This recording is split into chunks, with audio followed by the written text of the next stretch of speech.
enxergar mais uma vez, né, que a gente tem um lugar onde a gente pode se socorrer na hora da angústia, né? Tem tanta gente que não tem esse lugar, mas não é assim comigo e não é assim com você.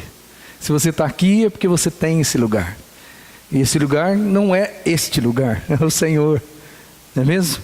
E Ele está com a gente aonde a gente está, mas é bom juntos aqui podemos dizer um para o outro, né, que esse lugar é no Senhor. Não se esqueça, esse lugar é no Senhor. Abra sua Bíblia comigo. Hoje é dia das mães, não tem como nós não pensarmos um pouquinho aí no dia das mães, né, e vermos o que Deus pode fazer por uma mãe. Abra sua Bíblia comigo em Êxodo, livro de Êxodo, segundo livro da Bíblia. Livro de Êxodo, no capítulo 1.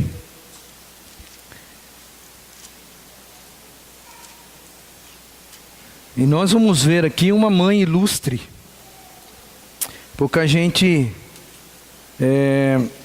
fala sobre ela, pouca gente... Talvez alguns saibam muito acerca do filho dela, mas talvez não saibam ou nem se lembram mais o nome dela.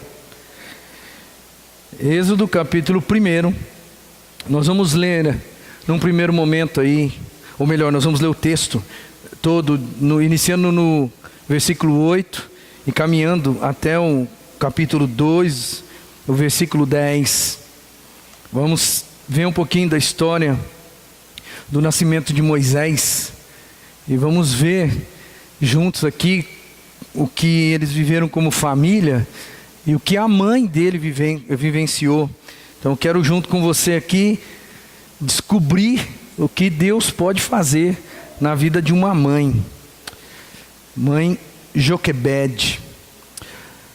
Se você tem alguém aí, um visitante do seu lado, partilhe sua Bíblia com ele nesse instante, para que todos possam perceber a mensagem bíblica. Êxodo capítulo 1, verso 8 até o capítulo 2, verso 10.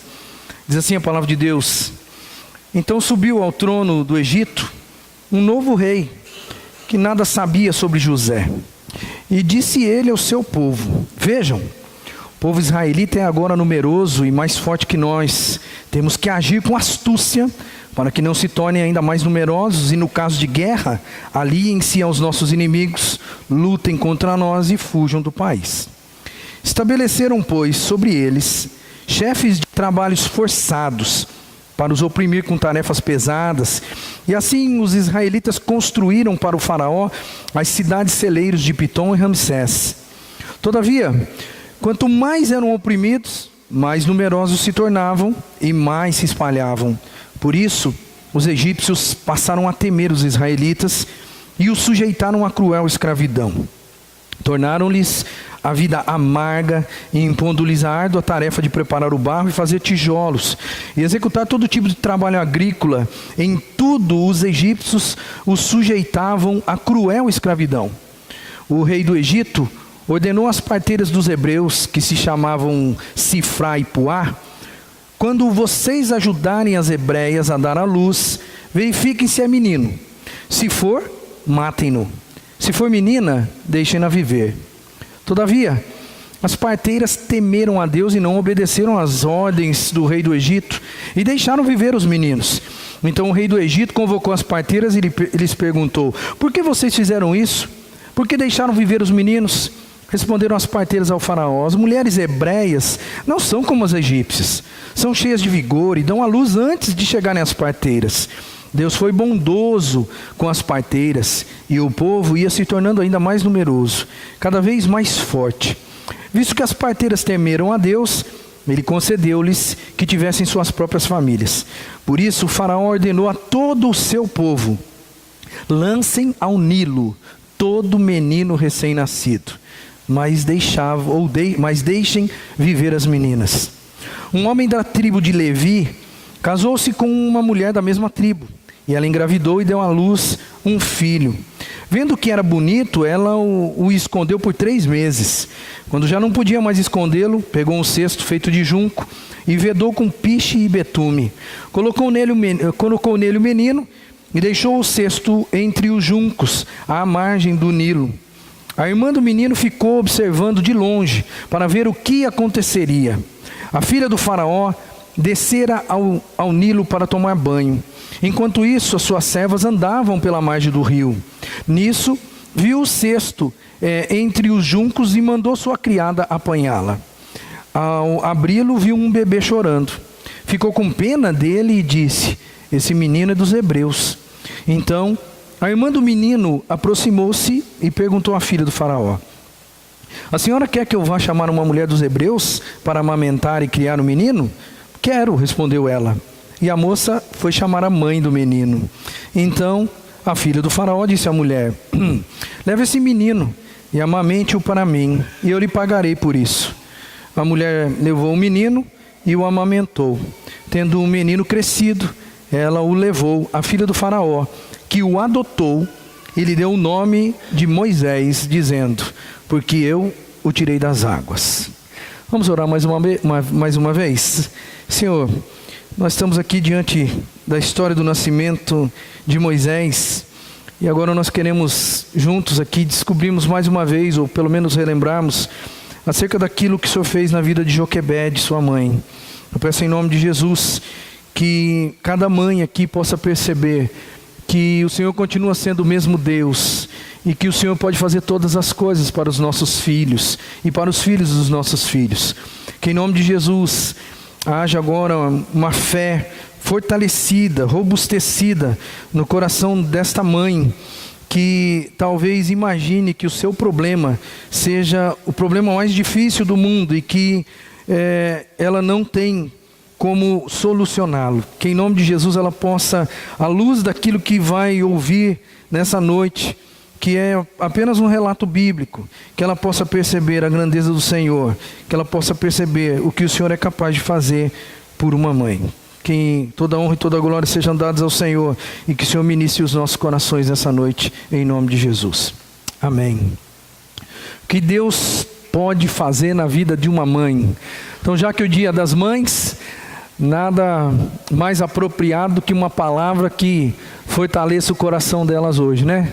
Então, os papais que me deem licença, mas eu tenho certeza absoluta que as mães vão ser mais abençoadas hoje com a palavra do Senhor. Joquebede é a mãe de Moisés. Joquebede, ela vive esse tempo difícil aí que você acabou de experimentar lendo essas poucas linhas da palavra. Ela é um dos maiores exemplos de mãe, né, de confiança em Deus, de dependência de Deus.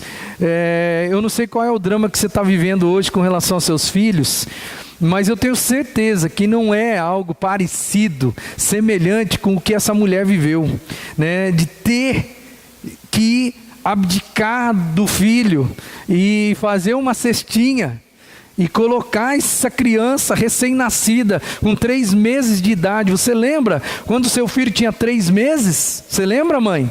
Você lembra? Naquele momento, imagine você tendo que abdicar do seu filho, tendo que lançar o seu filho à sorte, tendo que colocar o seu filho num cestinho, em um rio que era infestado de crocodilos. A gente não para muito para pensar, mas é exatamente isso que aconteceu com essa mulher. Teve que abdicar do filho, mas mesmo abdicando do filho, e eu acredito que ela só fez isso, só teve coragem para fazer isso, porque ela confiou na existência do seu Deus. Ela confiou na providência do seu Deus. Toda mãe tem sonho com filho, não tem?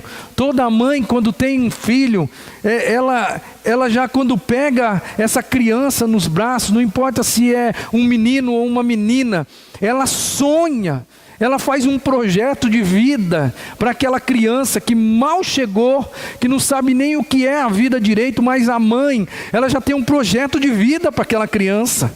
Se você conversar com uma mãe de um filho de 3 meses e você perguntar o que você acha que vai ser dessa criança, você pode ter certeza que ela já vai listar, elencar ali um monte de coisas, porque ela tem sonhos, ela tem projetos. E Joquebede não era nem um pouquinho diferente do que você, minha querida, que teve sonhos quando pegou o seu filho nos seus braços. Mas de repente, do nada, parece que acontece o caos na vida de Joquebede, né? Tem o filho nos braços e de repente ela fica sabendo que os meninos vão ser mortos. Talvez ela pensou, por que eu não tive uma menina? Por que eu não tive uma menina? Se eu tivesse uma menina, eu não estaria com essa preocupação na minha vida. E agora o caos se instaura. Só quem perdeu um filho tem ideia do que está passando na cabeça de Joquebede. Só quem perdeu. Você perdeu? Se você perdeu, você sabe. Se você não perdeu, você não sabe. Você pode ter uma vaga noção, pode ter uma ideia, mas você não sabe o que ela enfrentou na cabeça. É o caos você ter que abrir mão da sua criança. Abrir mão da sua criança e jogar ela ao léu, colocar ela à sorte. E aí instaura-se o caos na vida dela. Por quê? Porque o povo está sendo oprimido, o seu povo, o povo de Israel está sendo oprimido pelos egípcios. Então, por causa dessa opressão, que a gente vai enxergar no livro de Êxodo, ali no começo, que eu já li, versos 10 até o 16, e o versículo 22, você vai ver que existe uma opressão em todos os campos. É opressão no trabalho, agora é opressão na família, é uma opressão social, é uma opressão política, é uma opressão econômica, porque o povo está sendo escravizado, e agora, como se não bastasse, vamos matar os filhos deles. Ou seja, o caos está instaurado. Mas eu vou dizer uma coisa para você que eu já disse aqui, e talvez eu vou dizer várias vezes. Não sei quantos anos eu vou ficar aqui, então eu imagino que eu vou dizer isso várias vezes. O caos é a matéria-prima de Deus para um milagre. Não existe milagre se não existir o caos. Porque o milagre só é necessário quando o caos se instaura. Você concorda comigo? Quando tudo vai bem, você não precisa de um milagre, meu irmão. É quando o caos se instaura que você é um alvo de Deus, né, para que um milagre aconteça. Então sua vida está de perna para o ar aí, mãe? Você está olhando para a situação e está falando assim: perdi o controle, não sei mais o que fazer. Eu não tenho condições de fazer mais nada. Eu já fiz tudo o que era possível. Agora a minha vida está caótica. Pois é, minha querida. Então agora Deus pode entrar. E Deus pode fazer um milagre na sua vida. Porque Deus é o Senhor da história. Deus é o Senhor das circunstâncias. Você vai perceber, a gente vai caminhar no texto aqui, você vai perceber que Deus é o Senhor da história. Deus é o Deus da circunstância, Ele está acima das circunstâncias. E você vai descobrir lá no finalzinho da mensagem que Deus nunca perdeu o controle das coisas. Nunca. Que para Deus, aquele menininho sendo tirado dos braços da mãe e sendo jogado à sorte num rio, para Deus era o plano dele se cumprindo. Era aquilo que Ele queria fazer se cumprindo, porque nada aconteceria no futuro, na vida de Moisés, se Joquebede não tivesse a coragem de colocar ele num cestinho e jogar ele ali, ou colocar ele na beira do rio Nilo. Nada do que Deus queria fazer no futuro, não para a vida da família de Joquebede ou para a família de Moisés, mas para o povo inteiro de Israel. Nada iria acontecer se ela não abdicasse do seu filho e não colocasse Moisés ali no rio. O que Deus fez por ela, minha querida, já que você é mãe, o que Deus fez pela Joquebede, Ele acabou dando 4 milagres para ela, 4 grandes resoluções de problemas que, se você observar, você vai ver que ela não tinha como resolver. Não tinha. Mesmo que ela fosse inteligente, mesmo que ela tivesse toda a condição, ela não tinha como resolver algumas coisas naquele momento na vida dela, por causa da condição que ela estava vivendo. E eu quero levar você a compreender, pelo menos, essas 4 resoluções de problema que Deus resolveu para ela, que eu vou chamar de 4 milagres, tá? O primeiro grande milagre. Só um minuto. O negócio não está me obedecendo aqui hoje. Problema sentimental. Problema sentimental foi o primeiro milagre que foi resolvido. Dá uma olhadinha, capítulo 2, versos 7 e 8. Então a irmã do menino aproximou-se e perguntou à filha do faraó: a senhora quer que eu vá chamar uma mulher dos hebreus para amamentar e criar um menino? Quero, respondeu ela. E a moça foi chamar a mãe do menino. Pois é, quando Joquebede, mãe de Moisés, coloca ele no rio, eu imagino que ela olha para aquela criança e fala e se despede daquela criança. Ela se despede. Ela talvez, eu imagino que no coração dela, ela tinha uma ideia. A mulher pode ver o meu filho. E ela pode até ter pena do meu filho, compaixão do meu filho e pegar o meu filho. Mas eu nunca mais vou ver o meu filho. Ela vai pegar o filho para ela. Segundo o texto, e segundo a própria Joquebede, porque o texto fala do que ela pensou, apesar que eu nunca conheci uma mãe que pensasse diferente. Ela viu que o menino era bonito, né? Bonito. E daí ela falou assim: eu vou esconder ele, porque ele é muito bonito. Agora eu nunca vi uma mãe falar que o meu filho é feio. Nunca vi. Mas tirando essa parte, ela achou o filho lindo e ela falou: não, eu vou esconder. Mas com 3 meses não dá para esconder mais. E aí ela coloca ele no cesto. E eu imagino que ela dá tchau para ele, com aquele sentimento: eu nunca mais vou ver você. Nunca mais. E eu imagino que existe ali dentro da alma de uma mãe aquela amargura de alma. E Deus vai resolver o problema para ela. Deus vai resolver o problema sentimental. Quando a Miriam, que é a filha dela mais velha, chega e fala para a filha do faraó: escuta, porque a filha do faraó olhou e falou assim: é um menino hebreu. Ela falou: a senhora quer que eu chame uma hebreia para tomar conta dele? A senhora quer? Ah, que menino esperto, hein? E Deus resolve o problema sentimental, trazendo o menino de volta para os braços da mãe.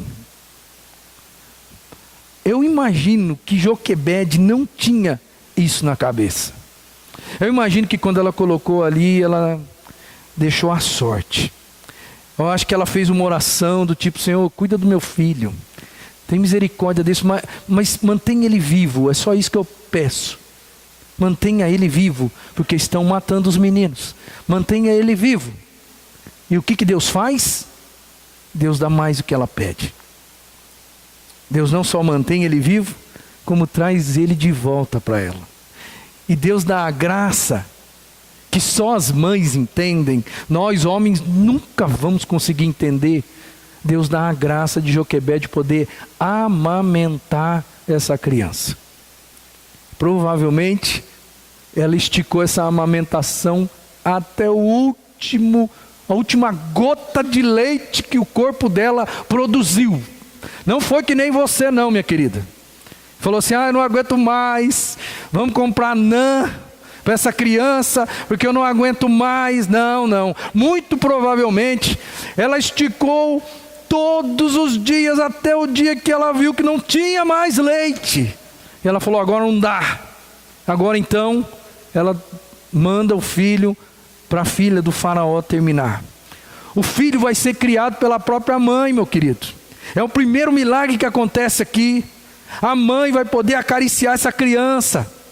Pensa bem, fora da casa dela, o caos continuava, querido.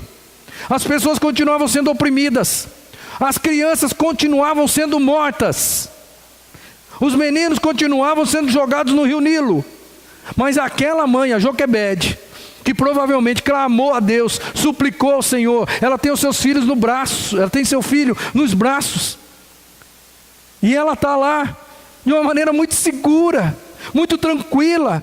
Aquele terror de alma que existia antes não existe mais. Deus dá a ela um grande milagre e resolve o problema sentimental dela poder criar o seu filho. Segundo milagre, o problema financeiro. Tem no verso 9 aqui, uma das coisas mais interessantes desse texto. Diz assim: então a filha do faraó disse à mulher: leve este menino e amamente-o para mim, e eu lhe pagarei por isso. Pois é, olha que coisa. Agora ela está ganhando dinheiro para amamentar o próprio filho.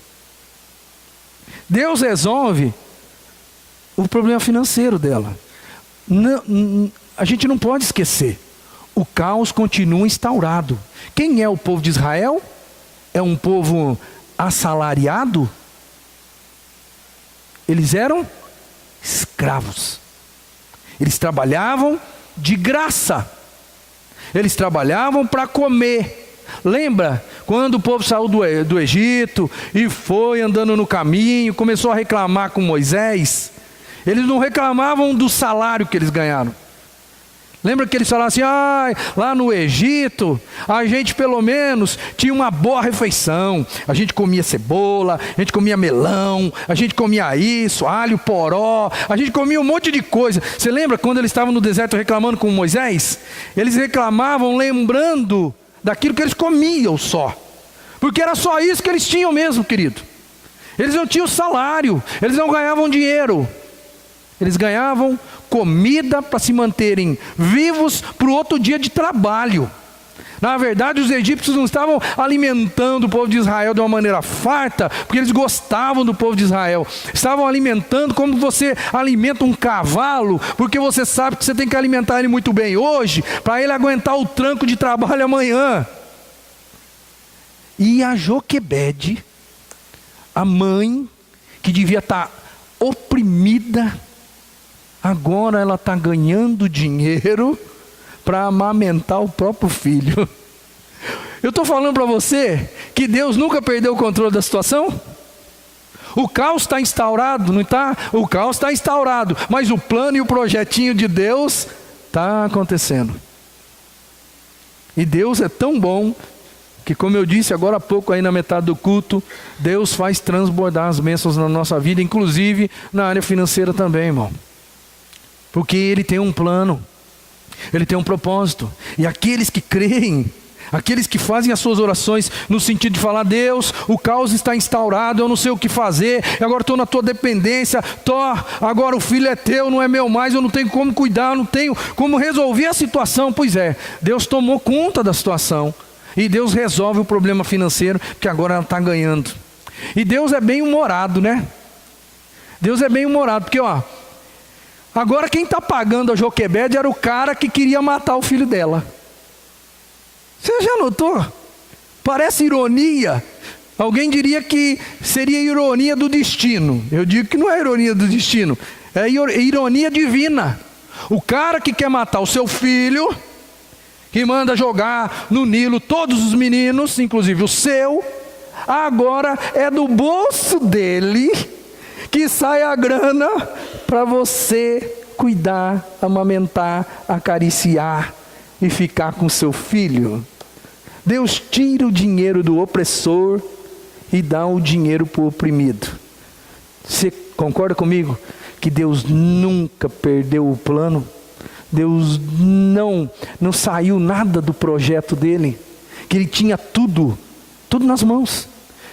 A sua vida aí está meio no caos, seja mulher agora, por causa da família, ou seja você que é pai de família, sua vida financeira está meio complicada. Não esqueça, querido, não esqueça, Deus, o projeto dele na sua vida, ele está cumprindo. Se você está olhando para o céu e dizendo assim: Senhor, tudo que eu sou é do Senhor, tudo que eu tenho é do Senhor. Senhor, eu quero honrar o reino do Senhor com a minha vida, quero honrar o reino do Senhor com a minha família, quero honrar o reino do Senhor com os meus bens, tudo que eu sou, tudo que eu tenho, todos os meus sonhos, todos os meus projetos de vida, tudo que eu quero na minha vida, estão diante do teu altar, cumpra-se em mim conforme o teu querer. Se você tem falado isso para Deus, você pode ter certeza que Ele pegou para Ele e falou assim: eu vou construir um plano aqui.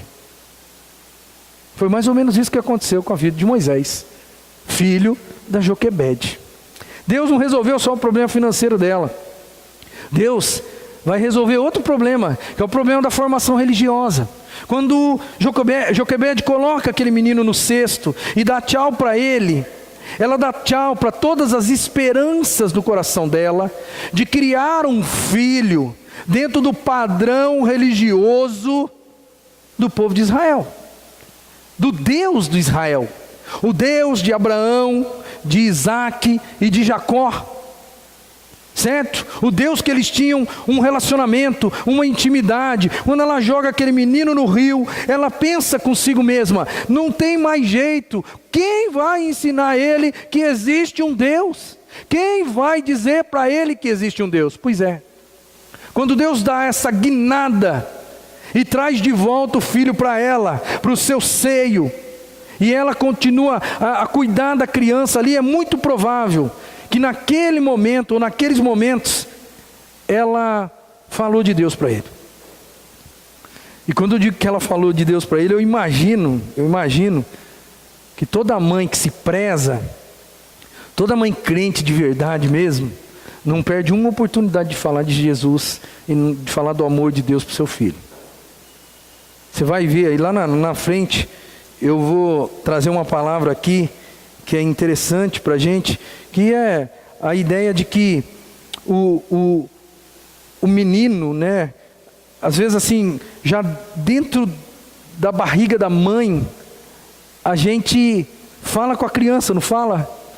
Eu falava com a Melissa quando a Melissa estava na barriga da mãe, e já em tenra infância, eu quero crer que as mães oram pelos filhos.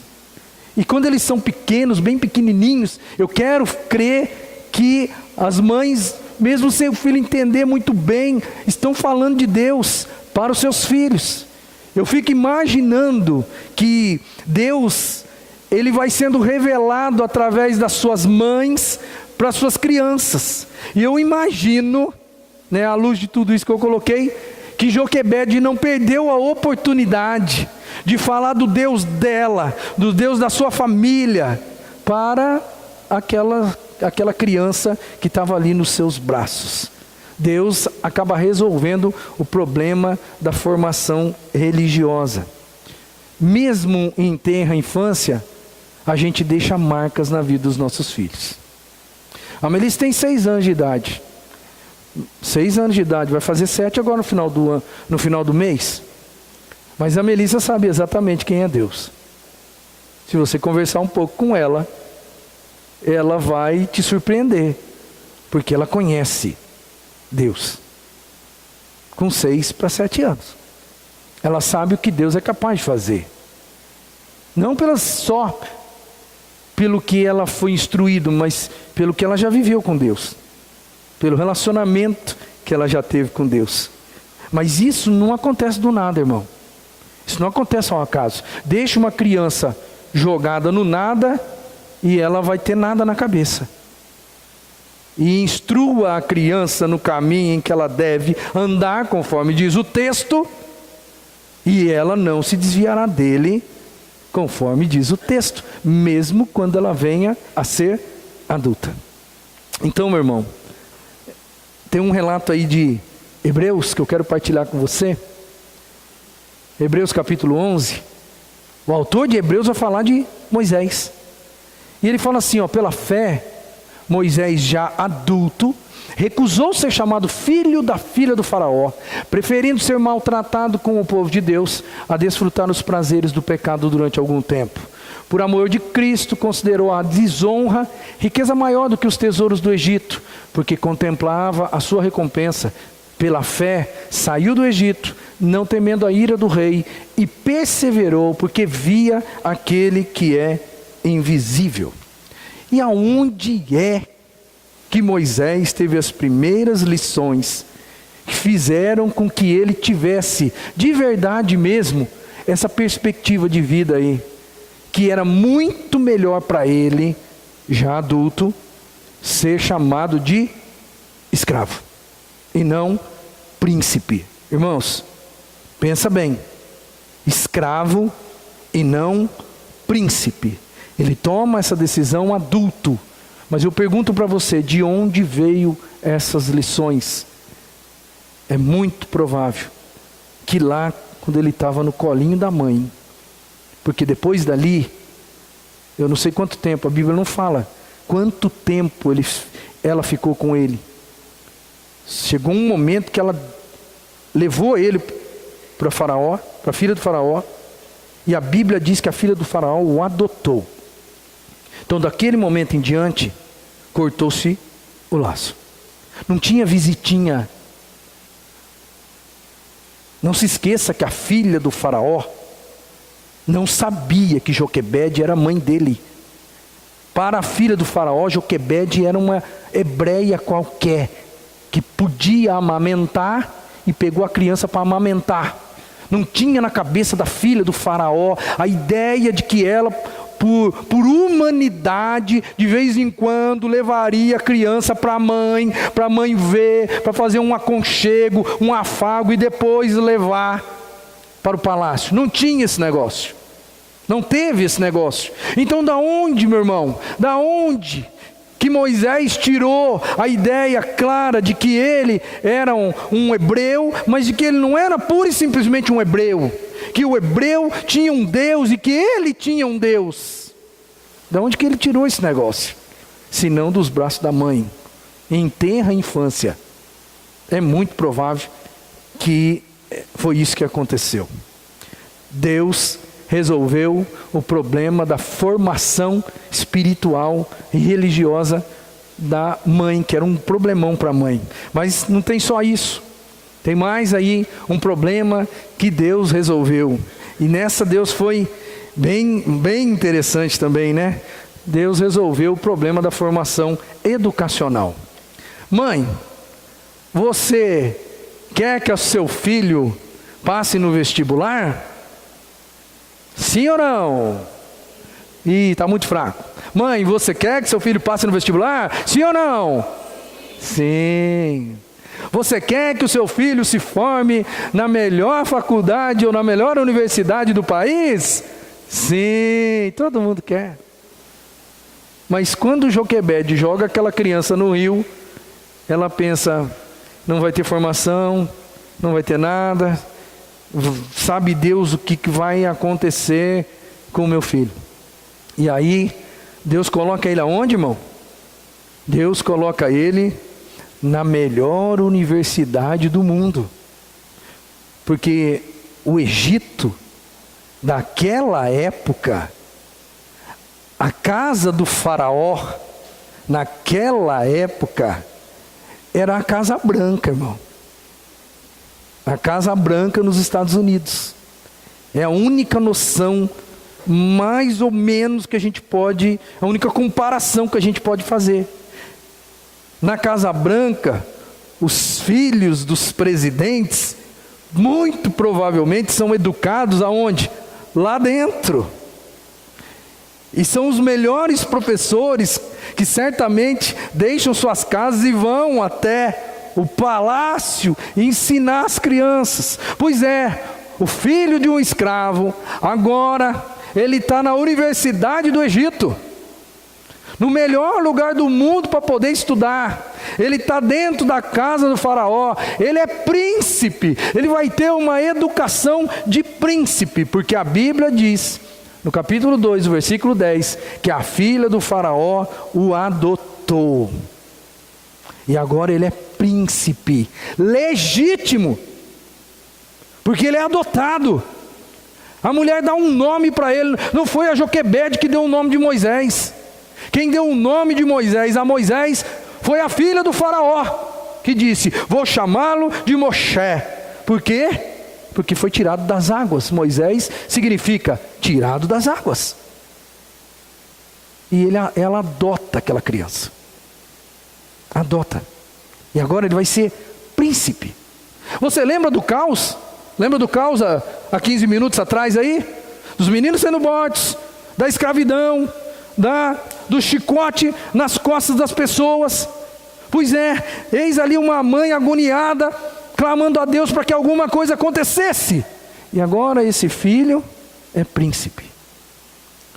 E se ela tinha na cabeça alguma preocupação com relação à formação educacional dele, agora ela não tem mais. Porque ele está estudando aos pés das pessoas mais inteligentes do planeta naquele momento, com certeza. E Deus, irmãos, esses são os 4 milagres que aconteceram com Moisés, com Joquebede. Deus, ele acabou usando todos esses problemas apenas para cumprir o propósito que ele tinha. Uma das coisas que a gente precisa aprender a fazer é olhar para trás. Olhar para trás na nossa vida. Eu olho às vezes para trás na minha vida e eu percebo por que aconteceram algumas coisas. Fica mais fácil de entender a história quando a gente olha para trás.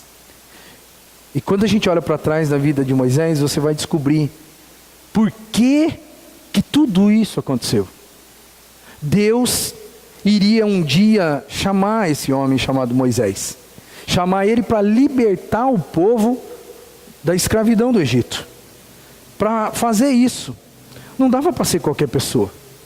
Não, tinha que ser uma pessoa que tinha um grau de instrução no nível de um faraó. Esse era Moisés, certo? E nunca ia acontecer do faraó receber alguém que talvez nem soubesse se comportar na frente dele naquela época. É que a gente não tem noção, a gente pensa que as coisas aconteceram tudo ao acaso, mas não é assim não.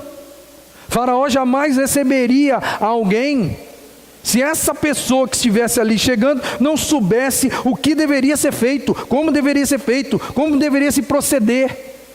E tudo isso aconteceu porque Deus tinha um plano, irmão.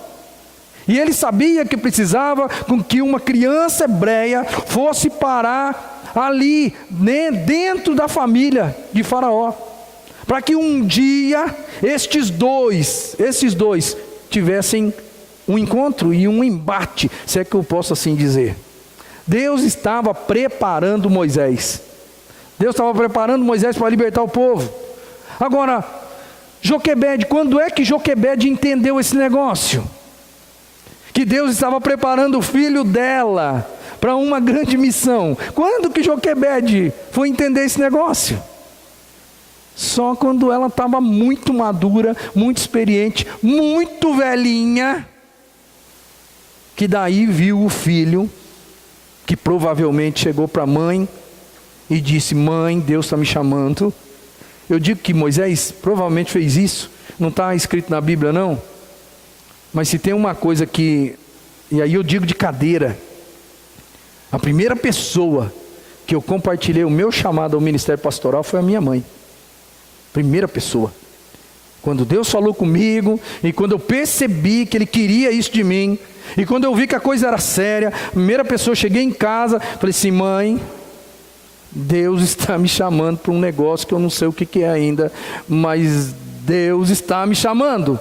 Eu compartilhei isso com a minha mãe. Eu duvido que Moisés, se a mãe dele estava viva, eu imagino que estava, quando Moisés viu aquela sarça pegando fogo que não se consumia, falando com ele, dizendo que era o Deus de Abraão, de Isaac, de Jacó, eu tenho certeza que depois dele ter essa experiência, ele foi para os seus familiares conversar com eles, dizendo: escuta, aconteceu um negócio sobrenatural comigo.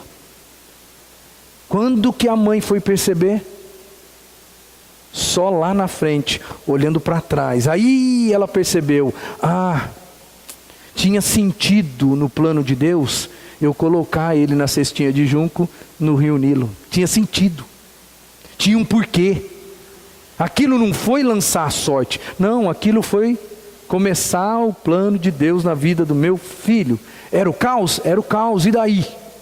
E daí? O propósito de Deus estava acontecendo. As coisas estavam acontecendo. Deus usou Joquebede certamente para plantar no coração de Moisés as coisas de Deus. E tem coisa, irmão, que olha, a gente não vai entender mesmo, não. Você acha que Joquebede entendeu quando teve que lançar um menino no rio? Você acha que ela entendeu? Não.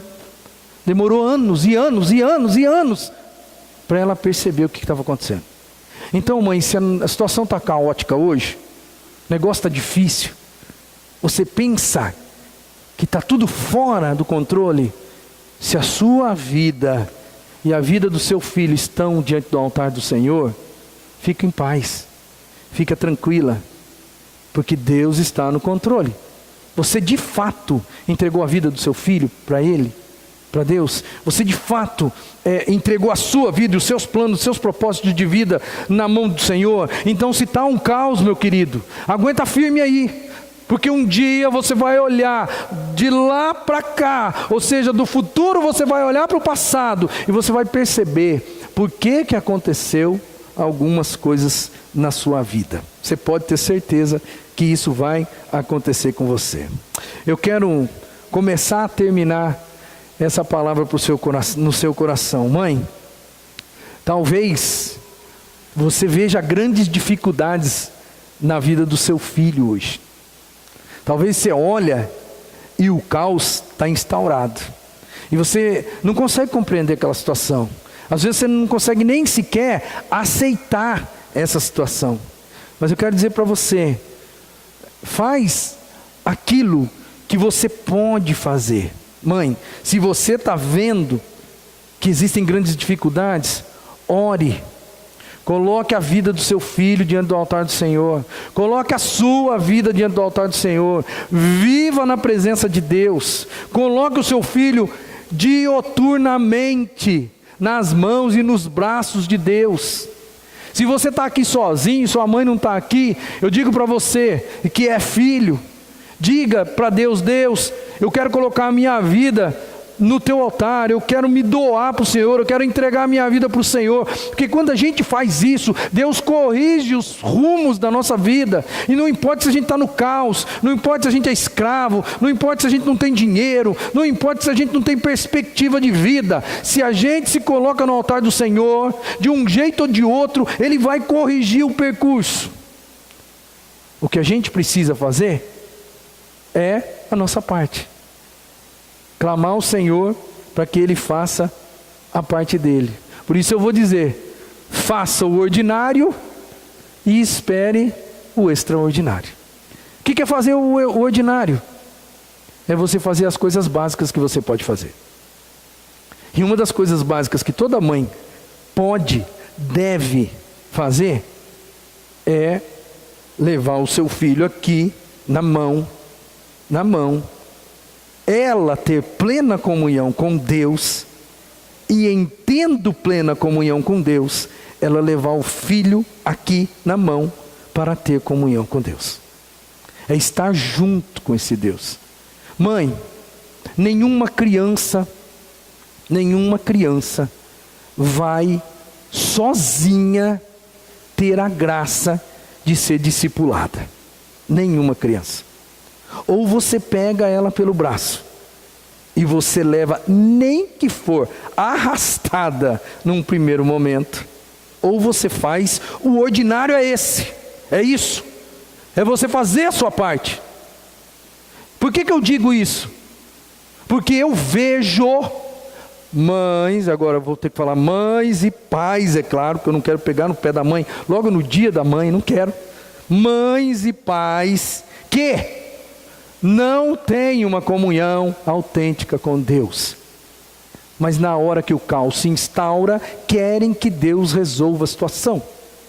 Não fazem o ordinário, mas esperam o extraordinário acontecer. Isso não dá certo, querido. Não dá certo. Quando se trata de uma criança, você precisa tomar iniciativa, pai e mãe. Faça o ordinário. E depois você pode ter certeza que Deus vai honrar você. Deus vai honrar você. Existiram momentos na minha vida que eu não queria saber de Deus. Mas você acha que a minha vontade prevaleceu? Não. Sabe por que não prevaleceu? Porque eu tinha um pai e uma mãe que não deixou esse negócio ir adiante. Pura e simplesmente por causa disso. Eles tomaram a iniciativa. Deus coloca pais e mães na nossa vida para nos direcionar, para nos orientar. Agora, como vai ser a vida de uma criança cujo pai e a mãe ainda não fazem o ordinário? Aquilo que é básico, que precisa ser feito. Você acha que essa criança, ela vai fazer o certo? Não vai. Não tem como acontecer isso. Faça o extraordinário. Leia a Bíblia com seu filho. Leia a Bíblia com seu filho. É difícil esse negócio. Eu digo por mim. Você pensa que para mim é fácil? Eu chego aqui, eu ministro a palavra para você, aí eu chego na minha casa, às vezes a minha filha chega para mim e fala assim: pai, antes de eu dormir, vem cá, lê um texto, lê um pedaço da Bíblia aqui comigo. Você acha que eu não estou cansado? Você acha que eu não quero deitar? Você acha que eu não tenho que levar um puxão de orelha às vezes da Andréia? Porque a Andréia chega para mim assim: vamos, você tem que fazer, olha, ela está pedindo, ele não sei o que, dá uma vontade de pegá-la pelo pescoço e fala: vai você, mulher. Não, mas ela está pedindo para você fazer, ela está chegando em você, você não pode abrir mão disso. E eu estou arrebentado, estou cansado, eu quero ver os gols do Fantástico. E aí, meu irmão, aí não tem outra alternativa, você tem que ir lá e pagar o preço. Vai perder, o Santos ganhou 3-0 hoje. Você acha que eu vou perder os gols do Santos? Eu só consigo ver os gols no final do dia, filho. Mas se a Melissa chega e fala assim: pai, vem ler a Bíblia comigo. Eu posso estar cansado, com outra expectativa, tal. Eu posso ir arrastado pela Andréia, mas eu vou. Eu vou. Ora com eles. Ora com eles. Ore por eles. Faça o ordinário, gente. Problema nosso que a gente não faz o ordinário. E a gente espera o extraordinário acontecer. Tem muitas coisas na vida que elas são consequências apenas. Nem são milagres. São consequências. Se você de fato mesmo ensina, você colhe. Se você não ensina, você não colhe. E quem fica quieto, não ensina. Não ensina. Então faça o ordinário e espere que Deus vai fazer o resto. Lembra que eu disse que esse negócio de ensinar a criança começa lá dentro da barriga? Pois é, tem um texto interessante aqui que eu quero partilhar com você antes de terminar. Isso, me ajuda aí, que a coisa... Não. Aqui, 2 Timóteo 3,15. Você conhece o texto. Diz assim: porque desde criança, o apóstolo Paulo falando de Timóteo, falando de Timóteo para o próprio Timóteo, falando assim: Timóteo, desde criança você conhece as sagradas letras que são capazes de torná-lo sábio para a salvação mediante a fé em Cristo Jesus. Essa palavra criança aí, no grego, ela é brefos.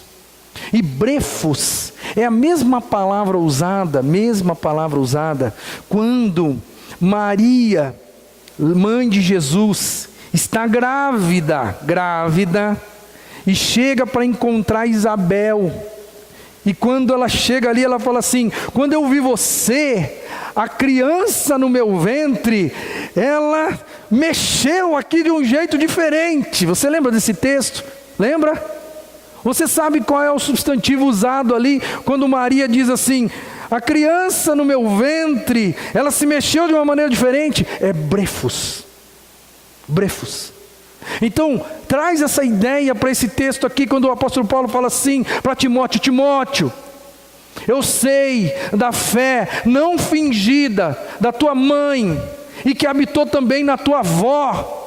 Eu sei, desde que você era criança, Timóteo, brefos, desde que você estava ainda na barriga da sua mãe, você já conhece as sagradas letras, que são capazes de torná-lo sábio para a salvação, mediante a fé em Cristo Jesus. Mãe, você começa a abençoar o seu filho, quando ele ainda está dentro da sua barriga.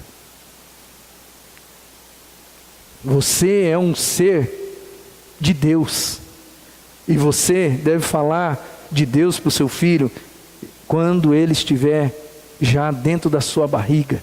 E o dia que ele sair de dentro da sua barriga, continue falando, continue orientando, porque se você não orientar, o mundo vai orientar. E hoje eles têm informação de uma maneira sobrenatural hoje. Se você ficar calado a vida inteira e não fizer um gesto para o seu filho, um gesto sequer, ele vai ser informado e formado pelo mundo. É tudo que você sabe. A televisão vai formar o seu filho, a escola vai formar o seu filho, os amigos dele vão formar o seu filho, o Facebook vai formar o seu filho, o WhatsApp vai formar o seu filho, os professores de faculdade vão formar o seu filho, se você não formar o seu filho. Desde a sua barriga, você é um instrumento de Deus fantástico. É por isso que eu me admiro quando algumas pessoas cristãs, elas deixam para os outros formarem os filhos. Elas não se preocupam com a formação. Se estivessem preocupadas com a formação, as nossas escolas bíblicas estariam lotadas dos pais e dos filhos, mas elas não estão. As pessoas não estão fazendo o ordinário, mas elas esperam que o extraordinário aconteça. Olha, é incrível. A gente escolhe um monte de coisa para o nosso filho. O nome do nosso filho a gente escolhe. Não escolhe? O nome. Quando é criança, você escolhe a roupa. Você escolhe a comida. Você vai querer uma comida diferente. Você escolhe a escola. Você escolhe um monte de coisa. Mas na questão de Deus, às vezes a gente não escolhe para o filho. E eu conheço algumas pessoas que, mesmo sendo cristãos, tem aquela ótica assim, não, deixa ele viver a vida. Quando ele for adulto, ele que vai escolher o caminho que ele vai seguir. Ele vai escolher o caminho que ele vai seguir. Engraçado, você escolheu o nome, você escolheu a escola, você escolheu a comida, você escolheu um monte de coisa que você achava que era importante. E a coisa mais importante você vai dizer assim, não, deixa ele crescer, e ele mesmo escolhe o que ele vai querer ser da vida dele. Tem alguma coisa errada nesse negócio. Nós precisamos tomar partido. Como mães, como pais, a gente precisa tomar partido. Ensina a criança no caminho em que ela deve andar. E depois vai ser bênção para a sua vida. Que Deus te abençoe, mãe. E que em nome de Jesus, você não se esqueça dos milagres que Deus fez na vida de Joquebede. Ele fez 4 grandes milagres na vida de uma criança que Joquebede não tinha nem noção que poderia acontecer. Talvez nem tudo isso vai acontecer com você. Talvez seu filho não vai morar num palácio, não vai ser um príncipe, mas não se esqueça, Deus pode fazer todas as coisas. A vida de Moisés é uma prova viva e clara de que Deus pode fazer todas as coisas. Se você confia nisso, viva a sua vida, viva a vida do seu filho, ou pelo menos faça o possível para você levar ele a conhecer e ter intimidade com esse Deus, porque esse é o nosso Deus, o Deus dos milagres, aquele que nos abençoa, aquele que nos tira lá de baixo e nos coloca na posição que Ele acha que tem que colocar. Toda a honra e toda a glória ao Senhor, e que as mães hoje saiam daqui renovadas de espírito, entendendo que Deus pode fazer todas as coisas pelos seus filhos. Amém? Bom, nossas crianças, elas se prepararam para que hoje você tivesse a satisfação, principalmente você, mãe,